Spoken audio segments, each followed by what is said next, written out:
There's a saying that goes, if you fail to prepare, you're preparing to fail. And in this video, I'm going to show you how we're preparing our Florida garden to weather the cold. Hi, I'm Christina with Forever Food Forest, a channel where I explore ways of growing food without the use of herbicides, pesticides, or commercial fertilizers.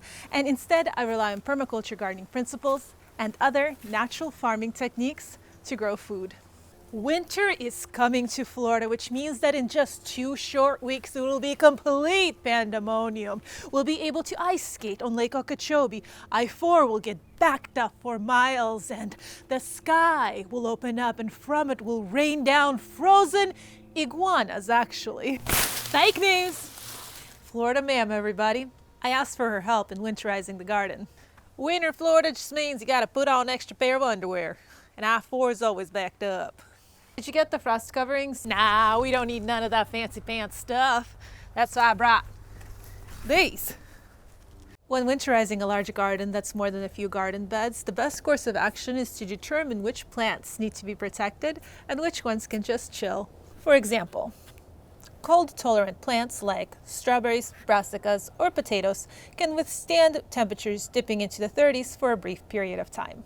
However, tropicals and plants with delicate foliage like sunflowers and tomatoes will definitely need to be protected from the frost. Right now we are at the very beginning of our tomato growing seasons, and tomatoes are very temperamental when it comes to temperature swings and temperature in general. They drop their blossoms if the temperatures get above 90 degrees or below 55 degrees, and they'll also drop their blossoms if the temperature swings are too intense. And being that we love tomatoes and we have over 50 tomato plants, we are taking preparation for this storm very seriously.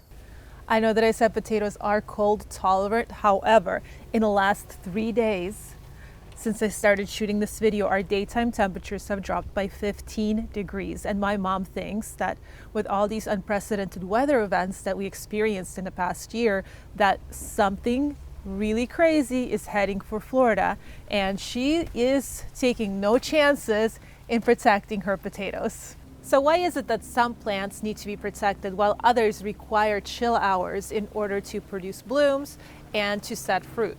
Well, it all has to do with how they evolved. And I'm going to explain this to you in a very non-scientific way because I'm not a scientist. I'm a plant nerd and I like learning about plants. First, let's discuss what causes frostbite in plants. Okay, this is a plant cell. It's full of water. And what happens when water freezes is it starts to expand. And as the water expands, it causes the cell to burst.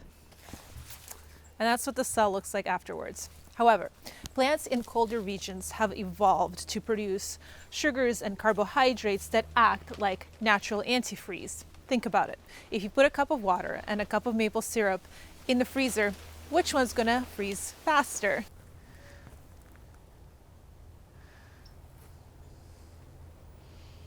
Just chilling, huh? This is a star fruit.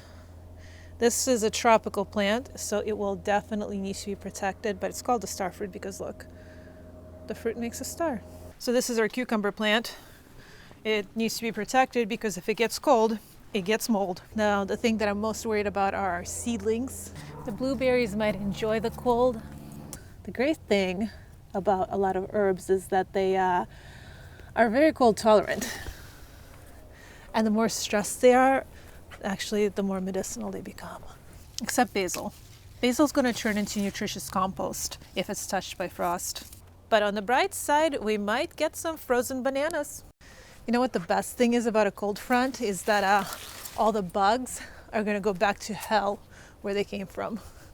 And even though the cold front is several days away, we already started bringing some of our plants into these makeshift greenhouses. So right here we have tomatoes, basil, peppers, parsley, more tomatoes, and of course many of our seedlings and starts. And frost cloths are great if you have them, but here in Zone 9B, we haven't had a frost in the last 2 years, so I never really found it necessary to invest in those. And when a frost does appear on the horizon, you can use anything that you have available to you. And this is Pat Wild's greenhouse method. It costs zero money and uses whatever it is you have available. Now, being a Floridian means you're gonna get resourceful. We're gonna use what we got. We're gonna get real creative here.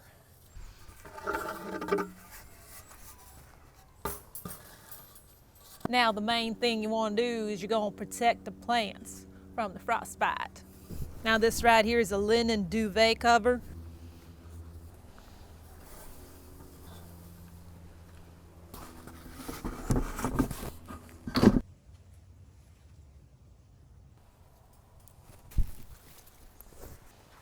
And whatever it is you choose to use as your cover, just make sure it goes all the way to the ground.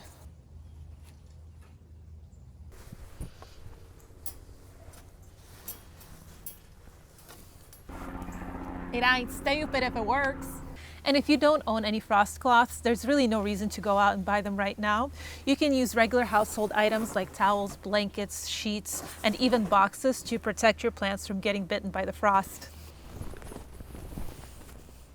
And although I don't like using plastic, if I do find some for free, I would much rather put it to good use than for it to end up in a landfill.